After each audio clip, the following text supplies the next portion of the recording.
We speak your name, Jesus, over this time together. We exalt you and praise you as the Lord Most High. Come, Lord, and give us the mind of Christ. Settle our hearts to sit before your word and to help our minds not wander, but to hear what your Spirit is saying to us tonight in our time together. In Jesus' name, amen. Years ago, a Christian popular worship song, and kind of, we get in those stages in the contemporary kind of evangelical charismatic world where we're, whatever Elevation or Bethel or somebody or Hillsong, and we're singing all the same songs for a while. And one years ago, from a group of musicians called Firehouse came out, and it just kind of was really popular there for a while. It was A Good, Good Father. Remember that one? And I remember being down in Arizona with my brother-in-law and sister and Jill and I, and we were my nephew was down at Grand Canyon University. We were visiting him, and we were also, as a gift, everybody, it was our family vacation, but they all knew, none of them were big baseball fans. They all knew how I love baseball. I finally got to go to spring training. And so we got to see some spring training games. In fact, I got my first baseball ever. In a baseball game when a ball comes into the stands. Sean got one. We were with you and Sean that one night, and he got a foul ball.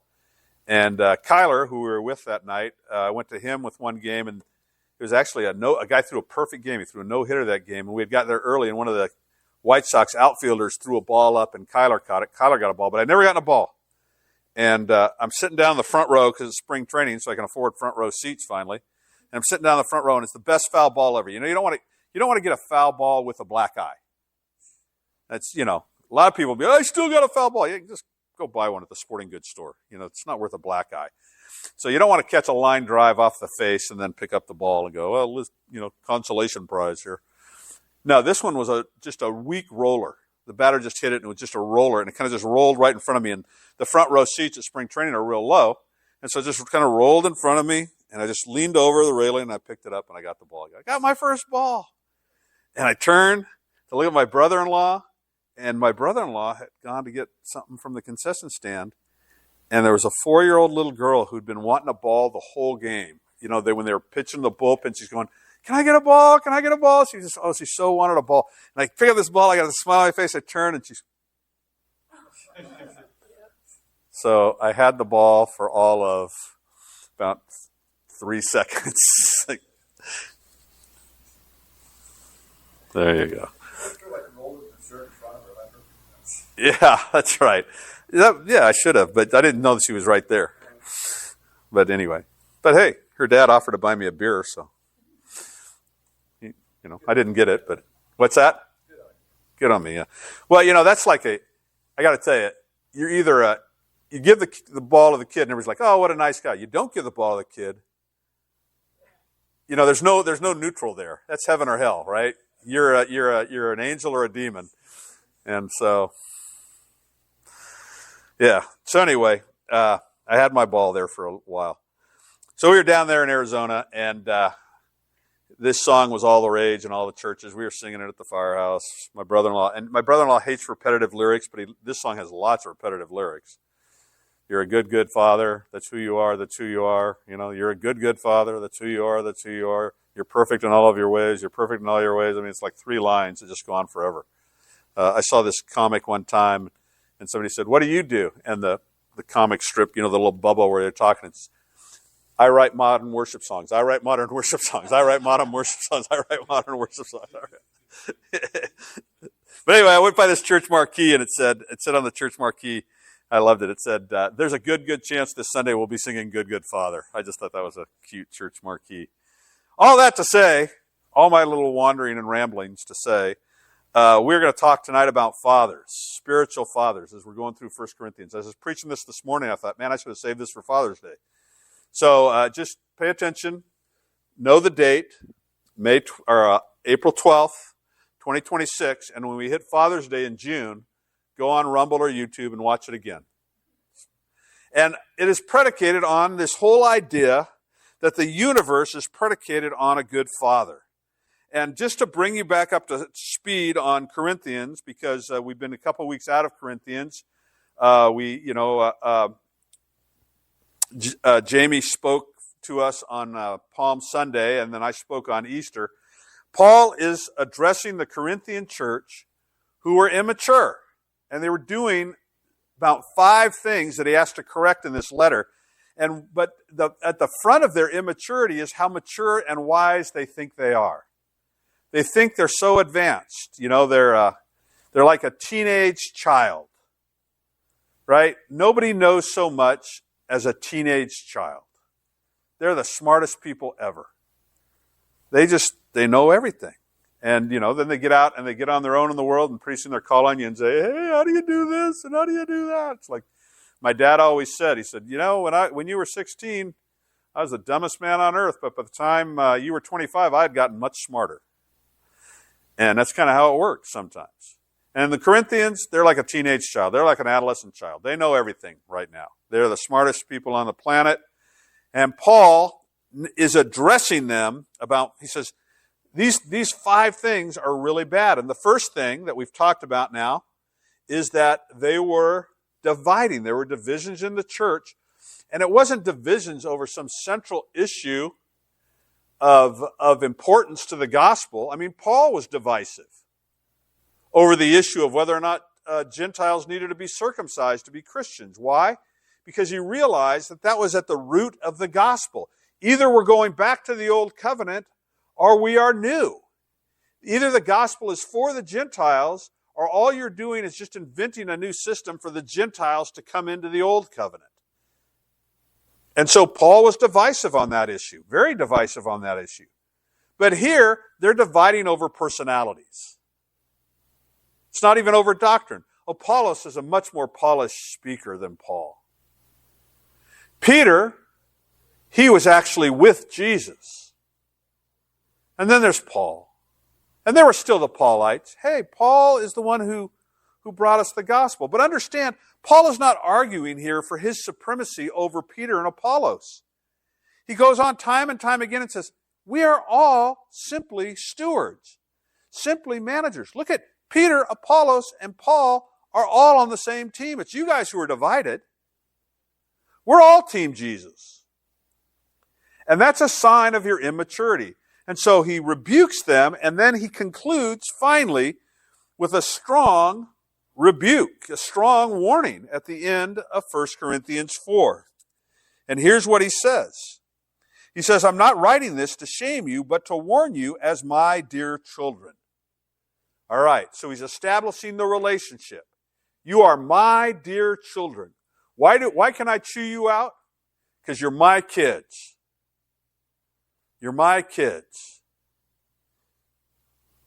All right? I've earned the right to bring discipline because I've suffered for you. I've sacrificed for you. Listen, mothers, you have the right to discipline your kids. You can't do that to me, Mom. Yeah, I gave you birth. Hello? I fed you.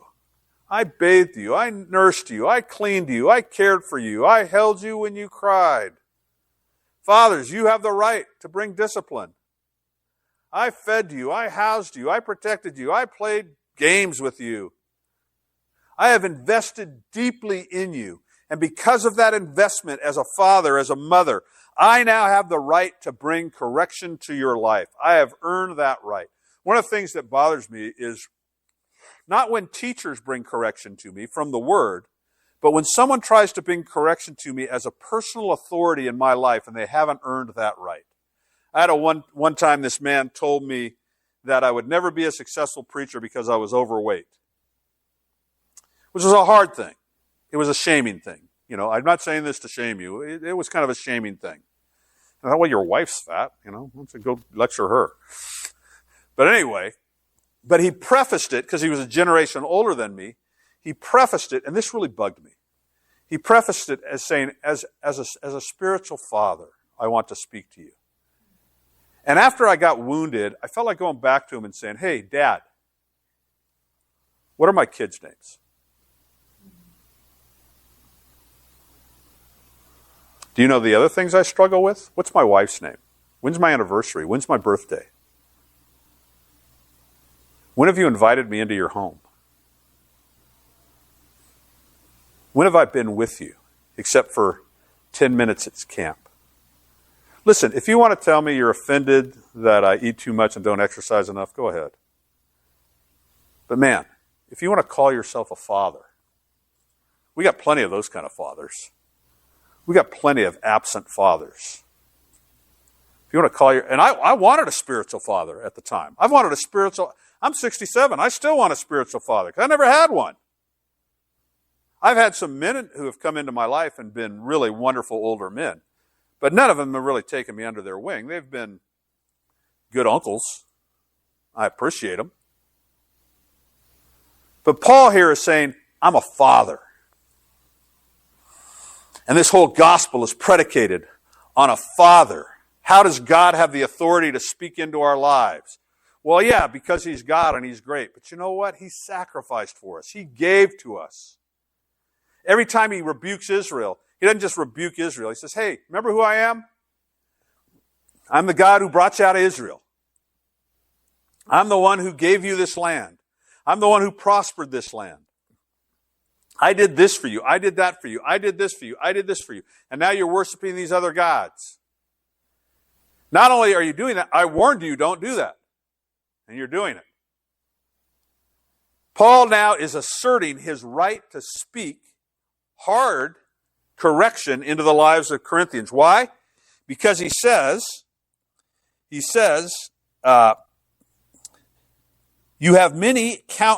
may have countless instructors, you may have countless teachers, but you don't have many fathers. For I became your father in Christ Jesus through the gospel. Therefore I urge you to imitate me. This is why I have sent Timothy to you. He's my dearly loved and faithful child in the Lord. He will remind you about my ways in Christ Jesus, just as I teach everywhere in every church. Now some are arrogant as though I were not coming to you, but I will come to you soon if the Lord wills, and I will find out not the talk, but the power of those who are arrogant. For the kingdom of God is not a matter of talk, but of power. What do you want?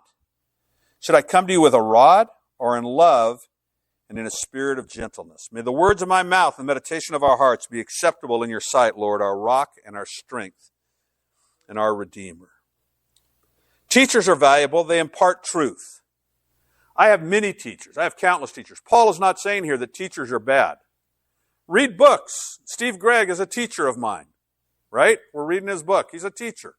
I have many teachers. When I first became a Christian, so grateful for C.S. Lewis.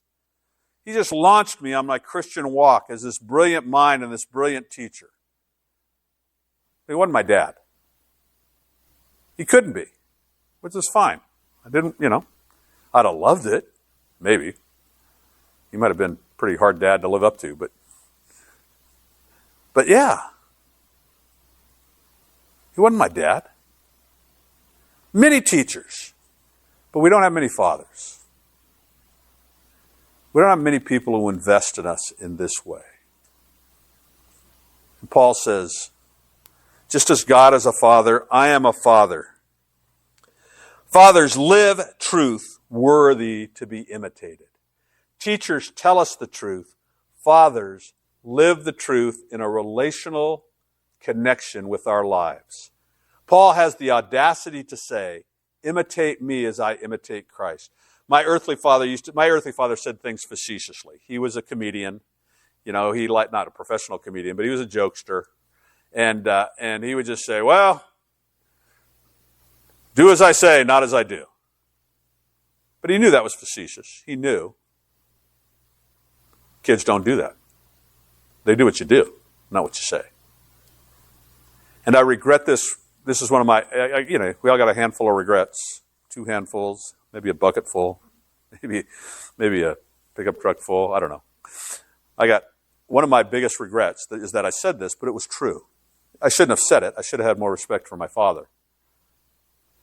But, I was talking last week about my drug addiction, my pot smoking addiction. I'm smoking dope in the house one night. My father had gone out with one of his buddies to a soccer game, and he came back, as he always did, when he went out, and his family wasn't there to be accountable to. If he went out with one of his buddies, he'd come back drunk, just drunk as could be. And so he was loaded, he was drunk. My mom was angry and in bed, and he was just out in the living room, just drunk as could be. And I come home, and I see him, so I just skedaddle off from my room, and I light up my bong, and I start smoking dope in my room, because that's what they taught me in drug class. I was just following their instructions. Didn't want to get arrested again. And my father knocks on the bedroom door, and I go and open it. He goes, "Are you smoking dope in here?" And I regret this. But I looked at him, I said, "Like father, like son." And I closed the door in his face. And he didn't knock on my door again. You know why? He was drunk, but he knew it was true. I'm grateful that my drunk father didn't react like a lot of drunk fathers would have and went in and kicked my tail. But I wish I hadn't said it. But it was true. Kids will do what you do more than they'll do what you say. Now, that doesn't mean if your kids are acting out in some way, it's like I've been a bad parent. Listen, dads, you haven't been a bad father if your kids are acting out in a bad way. Your wife was a bad mother. So she jacked them up, not you. Just trust me. No, actually, when people come in for counseling, ladies, don't worry. When people come in for counseling, you'll know that's a joke in a minute. When people come in for counseling, the first question you get, the first question I ask people that just is like 90% of the keys, 90% of the doors get unlocked with this key is, "Tell me about your relationship with your dad." "Oh, my dad." All right, bingo, ding, ding, ding, ding, ding, we have a winner. All right, so fathers, still. It's interesting. I'm not bragging on us because we jacked up our kids in lots of ways, but I asked, when we left the United Methodist Church over principle, left a job, left security, I asked my kids about that. Caitlin it was heartbreaking to her because she loved her Sunday school teacher, she loved her church, and she was just a little girl. My older two, though, said, "You know what, when you did that, we came to a deeper realization that you guys were serious about your faith, that this was something real to you, that you make life decisions based on this." And it's like, yeah, good. I'm glad you got that message. And not the message that, well, if I don't get a job, you're not going to get good Christmas presents. Actually, they weren't worried about that because there was Grandpa. Christmas was covered. All right. Fathers often have many children, and they give responsibility away to trustworthy children. You give it away. That's what you do as a parent, right? One of the arts of parenting, and this is the art of discipling people as spiritual mentors, as spiritual mothers, as spiritual fathers. One of the things you do is when they're young, you have to do a lot for them. All right? Babies can't change their own diapers. They can't feed themselves. But as they get older, what do? You expand both their responsibilities and their freedoms. You trust them with more. And then when they violate that trust, you bring the boundaries back in. It's like, guess I got to take the driver's license away for a while. Can't trust you with that yet. Gonna have to, but you basically do that so your kids grow up and now they can live without you telling them what to do, without you creating those boundaries. And so you incrementally, in increments, you give responsibility away. And you teach and then you trust. John Wimber used to say, this is how we bring people into the healing ministry. We bring them along with us and say, watch us do this. Then after they watch a number of times, we say, okay, what you've seen me do it. Do it. They go, oh, I can't do it. Yeah, do it. You've seen us. Do it. They don't do that at first. They show them. This is how we do it. This is how we pray for people. This is how we minister. But then they say, do it. Then after they do it, he said, then we'd bring them back and we'd give feedback. Okay, boy, that was spot on. You did that real good. Hey, just think about doing this. This is something you could have done in that situation. And they teach. And he says, and then the more and more they do that with us watching and giving feedback, and the better they get, then next we go, all right, now you go out and do it and take this newbie with you. And that's discipleship. Paul says to Timothy, as a spiritual father, what I have entrusted to you, now you entrust to reliable men. What I've done in mentoring you and fathering you, now you do in fathering them. As a father of children, we say, as I fathered you, now you father your children. In fact, do better than me. Let my ceiling be your floor.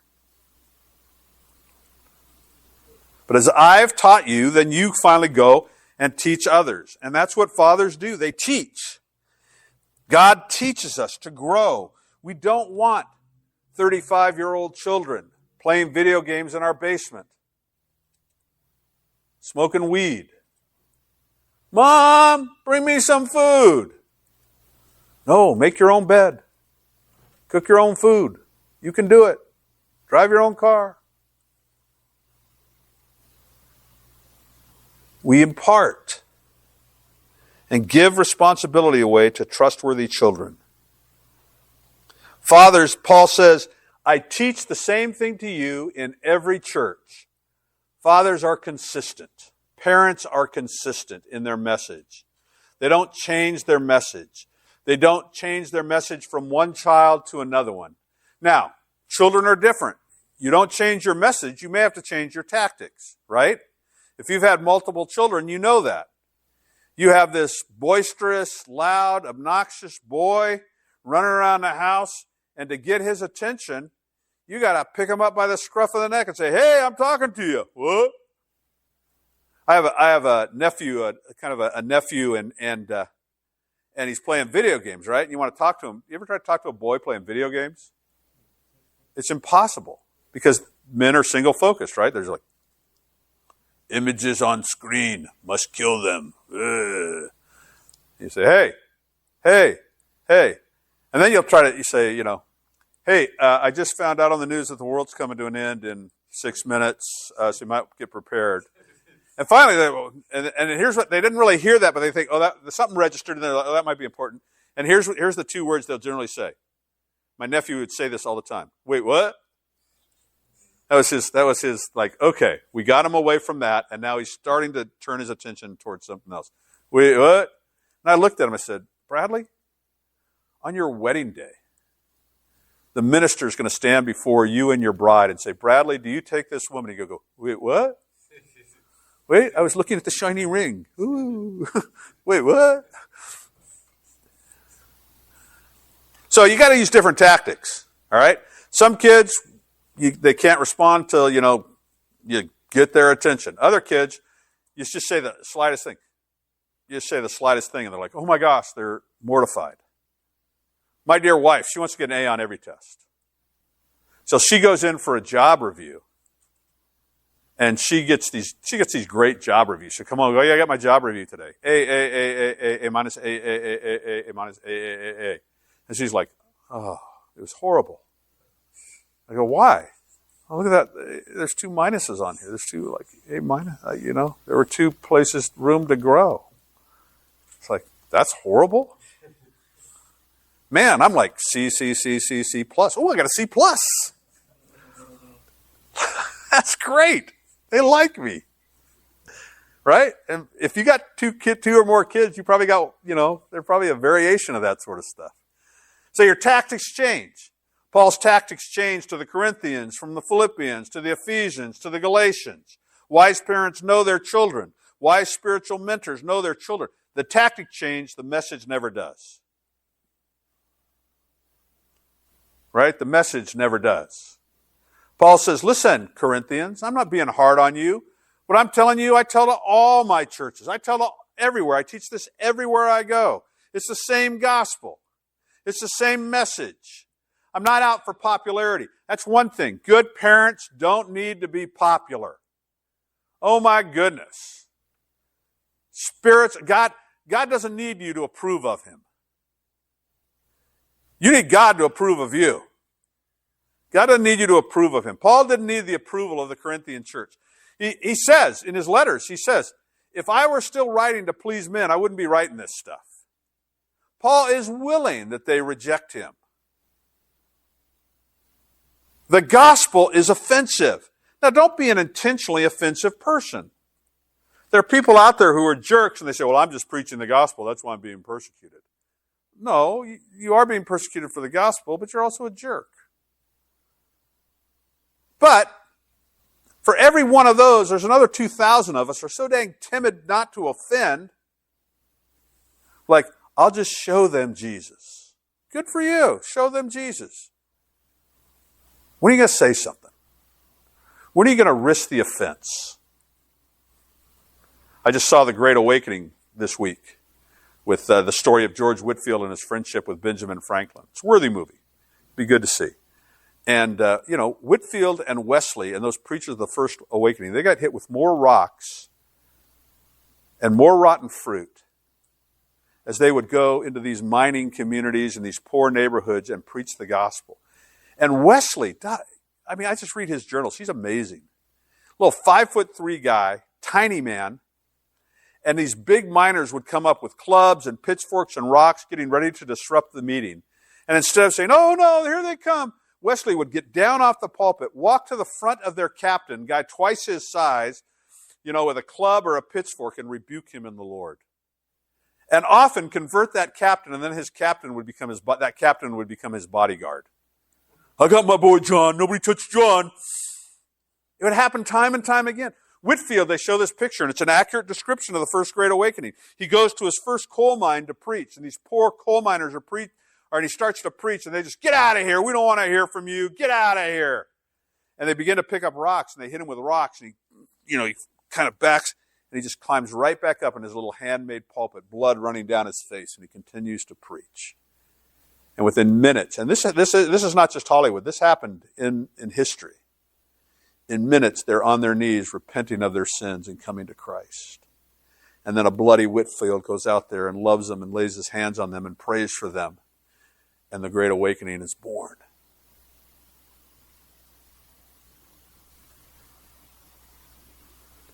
People who love risk being hurt. If you've been a parent, your kids maybe have said this to you, I hate you, and I'm not going to talk. I remember when our oldest daughter was mad at us. She didn't say she hated us, but it was drama. Man, it was drama at the time. And she was good, but this was just one of those times, her life's ruined, and we're terrible, and this family is terrible, and finally she just looks at us and goes, oh, I'm just going to go in my room and not talk to anybody. Close the door and not talk to anybody. And she stomps off, and I turn to Jill and I say, all in favor, say aye. That's the best thing she said in half an hour. It's like, hey, why didn't I have that idea? Why don't you go to your room, shut your door, and not talk to anybody? Everybody would be happy. That'd be great. She's all right now. She made it. And one of the reasons she made it is we didn't need to be popular. We didn't say, oh, please, don't do that. Don't go to your room. We'll let you blackmail us with a hissy fit. No. Hissy fit. Yeah. That's it, isn't it? How many girls did you have? Any hissy fits? No. Oh, they never had a hissy fit? No. Good job. Good job. Yeah. Well, good. Okay. Because you didn't need to be popular. Paul is not after popularity. He's after spiritual children. He's after spiritual children. Fathers test the claims of their children. They don't tolerate arrogance. It's like, I can do whatever I want. Maybe, but not in this house. You can do whatever you want. Of course, you have to find somewhere else to get food, because I'm putting locks on the pantry and the refrigerator. Yeah, do whatever you want. Paul's not... The Corinthians are getting arrogant. They say, oh, Paul, he's gone, right? You notice how brave people are when the opponent is gone? You know how much smack they talk when the opposition isn't there? Guys do this, wussy guys. We do it all the time with our wives. Yeah, she didn't boss me around. She didn't tell me what to do. And then they get a phone call, right? And they, no, honey, no. I'll be home real soon. Yeah. I'm coming. Don't worry. Yeah. Oh yeah. I'll get milk. Yeah. It's all good. It's like, way to go, John Wayne. Way to stand up to that woman. But if you ever see somebody who's talking smack to an enemy who's not there, that is false bravado. I do it. Yeah, I told them. Yeah, my car driving up here and they weren't there. And my imaginary argument that I always win, I told them, put them in their place. Paul says, okay, here's what they were saying about Paul. Apollos is a better speaker. Peter was with Jesus. You're not that impressive, Paul. You're not that impressive. We have better speakers here in our church right now than Paul ever was. And Paul's like, okay, well, Lord willing, I'm going to come to you. And let me tell you this. Behavior is more important than talk. Don't tell me what you got. Show me what you got. Show me what you got. I have been burned. As I look back in years of ministry, there are certain scenarios that I'm susceptible to. Certain traps that I've fallen into more than once. And here's one of them. People who talk a good game but don't play a good game. I get so excited when somebody shares vision with me, shares passion with me. I think, all right, this person's on fire for the Lord. They're coming along. And I've put them oftentimes in positions of influence, responsibility, and leadership. And they weren't ready. Now, I look at two things. The two T's. You talk a good game. Where's your commitment of time and where's your commitment of money? Time and treasure.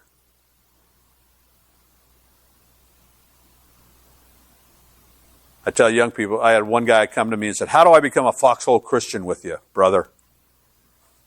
That's a good statement, isn't it? You want to be on the foxhole with me and fight the devil? Yeah, I'm with you, brother. How do I be a foxhole Christian?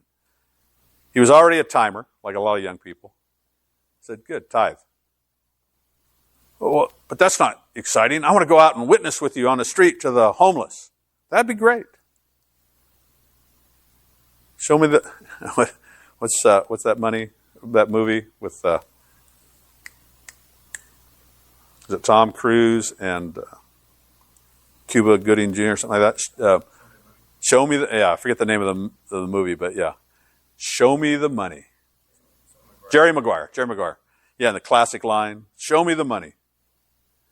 And I always hate to say that because people think, oh, when I say that I'm being self-serving. You need to give money to this church. That's not it at all. I don't care. I can retire. Jill and I can retire tomorrow. I don't need your money. We'll be all right. No. Show me where your heart is. Your wallet reveals your heart, as does your calendar. Those are the two, and then, just general attitude and how you treat people, all that kind of stuff. But play a good game. Paul goes to the Corinthians and says, oh, you're talking. Show me. And then he says things that just are really interesting to me. Listen, he says, fathers carry real authority. That's what this whole passage is about. Fathers carry real authority. The kingdom of God is a matter of power, not a matter of talk. It's a matter of real authority. It is the power of a transformed life. People who are worthy to be spiritual fathers are people who have transformed lives. They don't have to be perfect, but they're walking it out. It's not how clever you are. It's not what a good CEO you are. It's not how slick you are. It's not how big of a crowd you can draw. Are you living the power of a transformed life? Are you different? Listen, there are preachers all the time who are popular and time and time again, evangelical, charismatic, whatever, time and time again are caught what? Committing adultery. No. I get it. Life's hard. People stumble. Nobody's perfect. We give them all the excuses, but doggone it. Love your wife. Yeah, but this other woman understood me. My wife doesn't. No, your wife does understand you. That's why you like this other woman. You got her conned. Love your church enough. Love your family enough not to do that. Get some help. Tell a buddy, I'm struggling with this. But live a transformed life. Walk in the power of the gospel. Walk in the power of the gospel. I'll tell you what. Some of the people that have impacted me the most have not been preachers, authors, Christian leaders. They've just been people in churches that live out the gospel. There was a man I used to go to prison with to do prison ministry. Two men, two gentlemen. They've been doing it for 20, 30 years. They're both school teachers. One worked for the state, or one worked for the county. One was a school teacher. Every Monday night, week after week, month after month, year after year, they'd go out and they'd share Christ. And they'd just be they'd sing praise. They'd go out in a van. We'd get the church van. There'd be like 6 or 7 of us. But these two guys were the guys who were just consistent. They did it all the time. They invited me to do prison ministry. So I said, yes, I'll do it. And I got a lot out of doing prison ministry. Oh, it was so hard, though, because of my sports love and addiction. And I already had to give up football on Sundays because, it's the one day a week I work. So, I couldn't watch the football games on Sundays. And they would leave to do prison ministry. The church parking lot was right across from my house.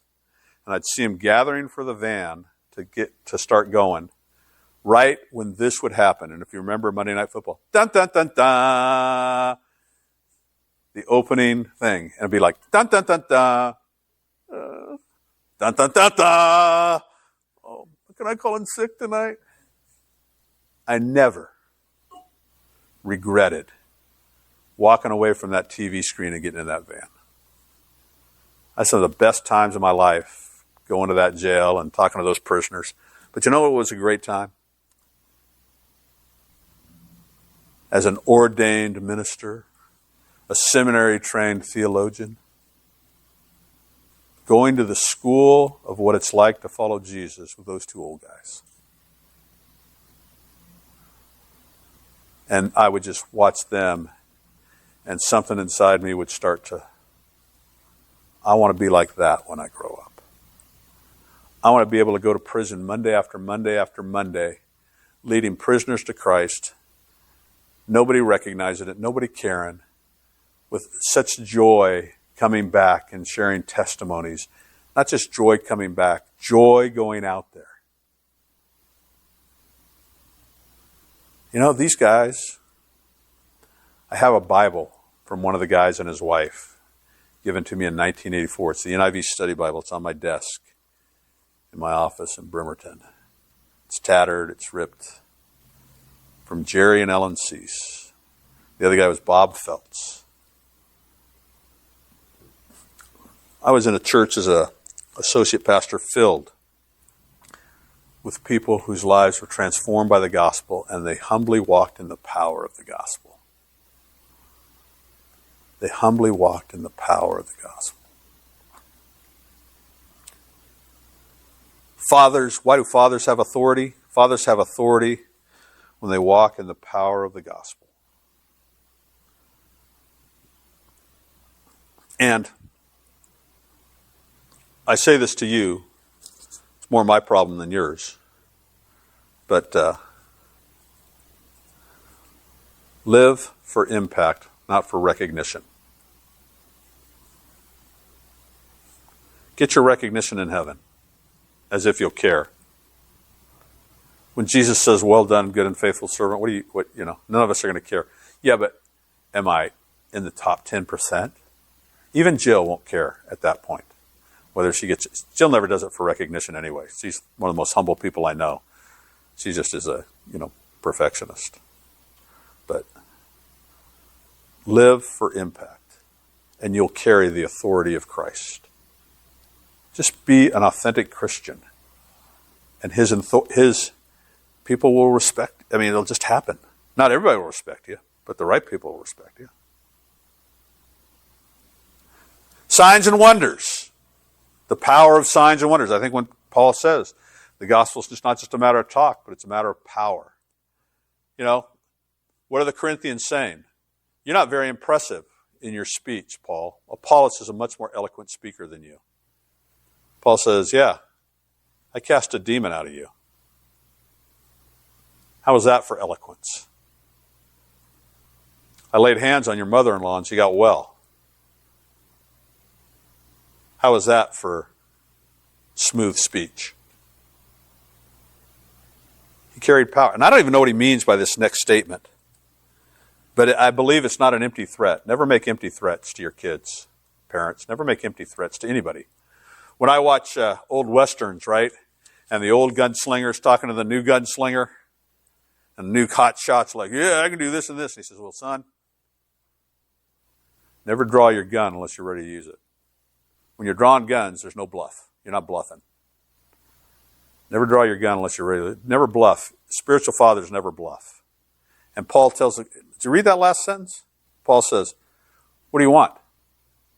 Shall I come to you with a rod, or shall I come to you in gentleness? You talk a big game. You want a power showdown? I don't even know what a Pauline power showdown would look like. Yeah, fire. Yeah, Ananias and Sapphira tried that. Ananias and Sapphira tried to fool the church with how spiritual they were when they weren't. How'd that work out for them?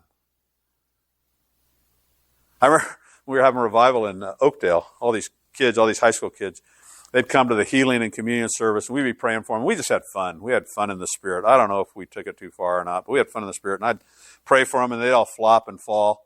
And then they'd all try to gang up on me and make me fall. But I'll pray for me, hoping that I would fall. But it was just fun. I felt like, I'd just go, they'd come and go, bam, bam, bam, bam. And they'd be dropping at my feet, bam, bam. Like, show me something, kids.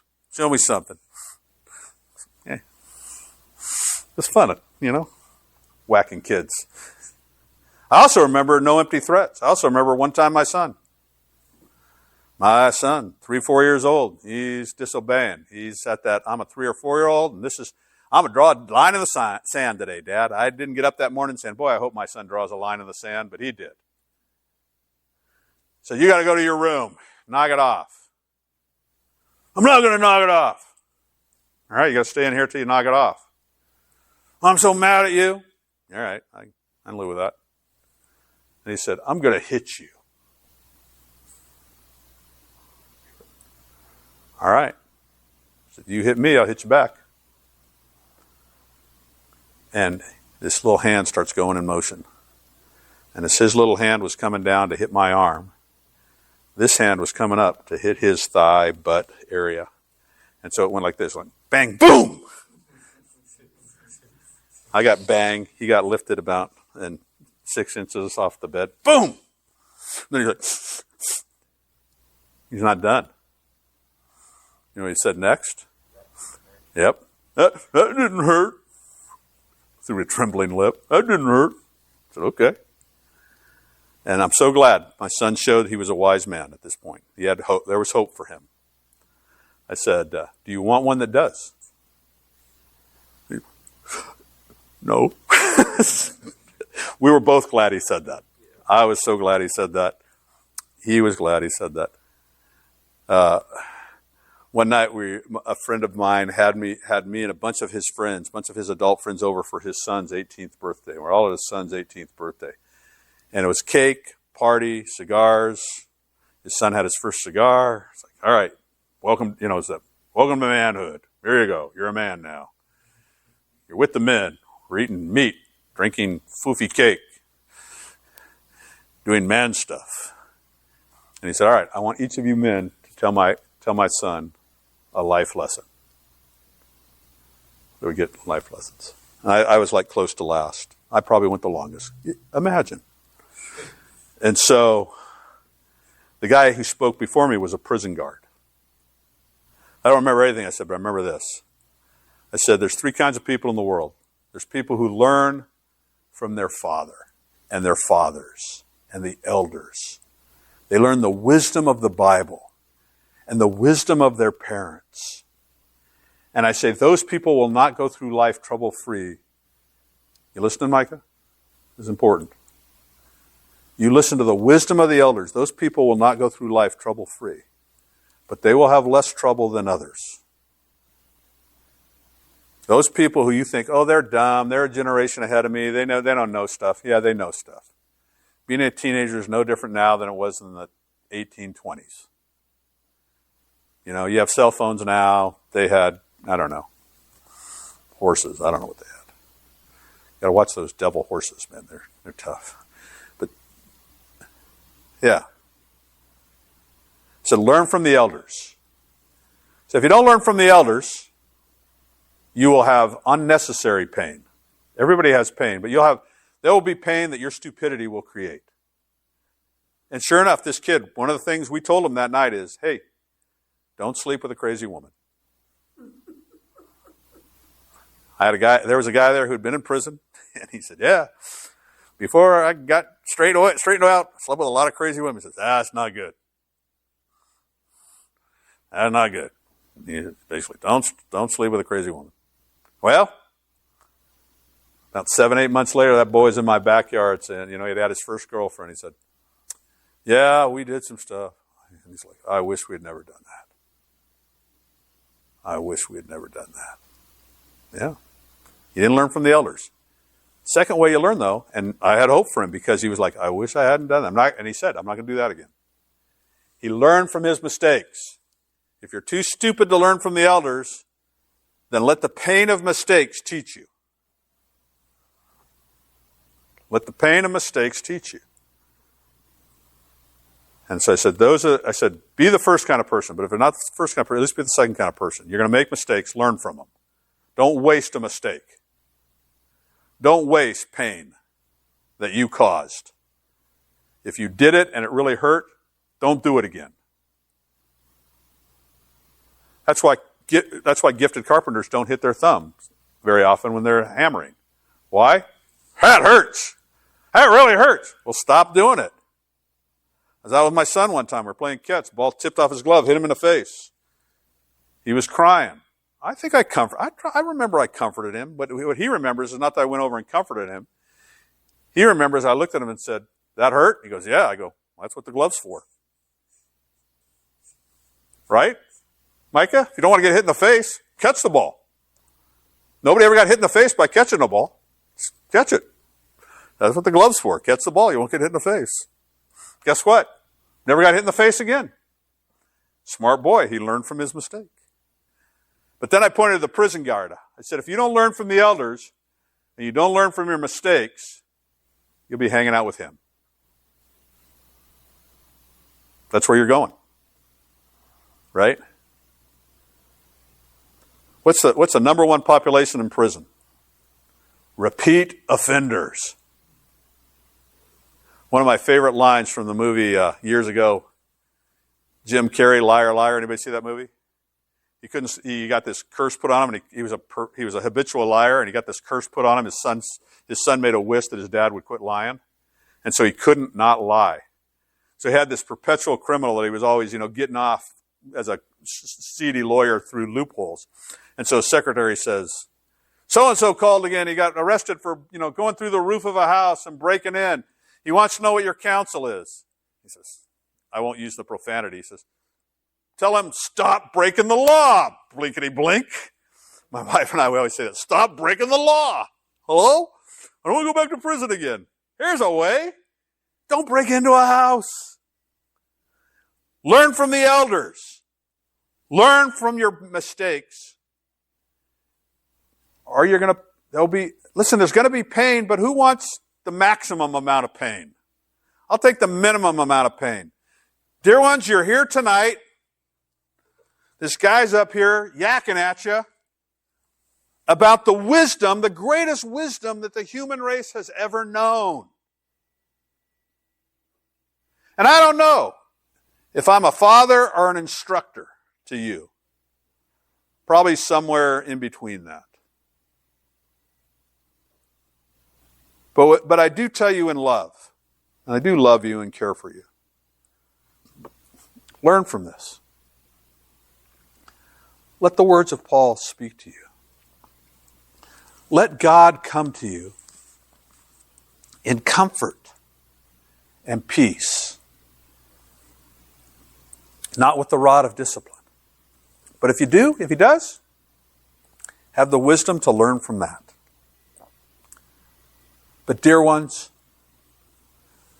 listen to your Father.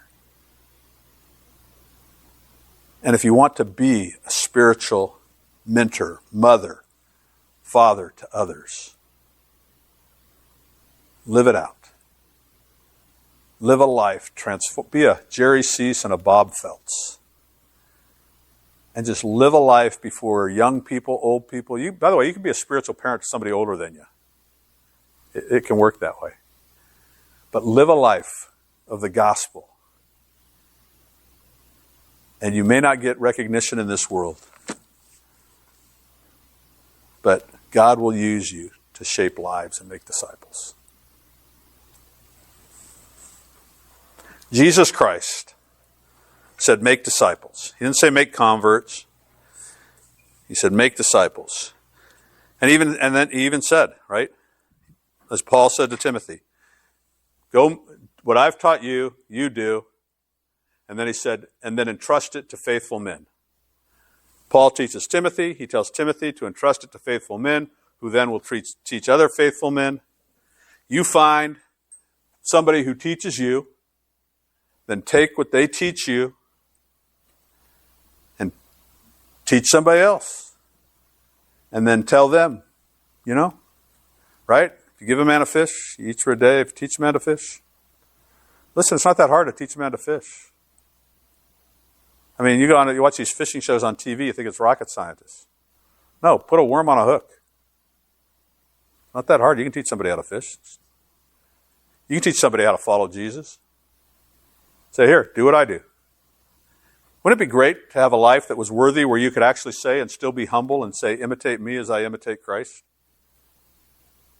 Anyway,